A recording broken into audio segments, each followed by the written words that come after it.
Pra me presidentin e Serbisë, Aleksandar Vučić, madje edhe ish-presidenti Osmani e ka përmendur emrin e tij, a ka bazë mjaftueshme ligjore që të ngriten akt akuza edhe për titullarët e institucioneve serbe? Unë i takoj këtij eshallonit të sigurisë, dhe kjo është një nivel më i lartë politik, pa i pa gjitha provat, nuk isha deklaruar për këtë çështje, sidoqoftë politikant, unë kam mendim mirë për Glaukun, ai sigurisht ka edhe informacionet që unë muj mos me i pas, edhe derisa ka thënë këtë. Flasim edhe për presidentin që ka zhvilluar takime edhe në NATO edhe ka alarmuar natyrisht detalatet. Deri në këtë moment,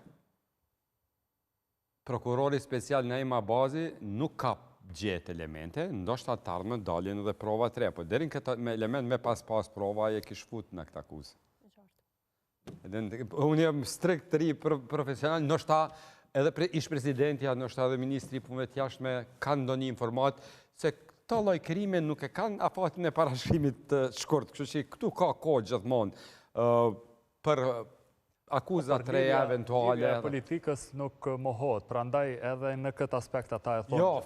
fakti që Radojqiqi mas gjithë këtij sulmi edhe ku e ka dënu krejt bota, nuk është arrestu, po veç është marrë në pyetje thu se ka bo një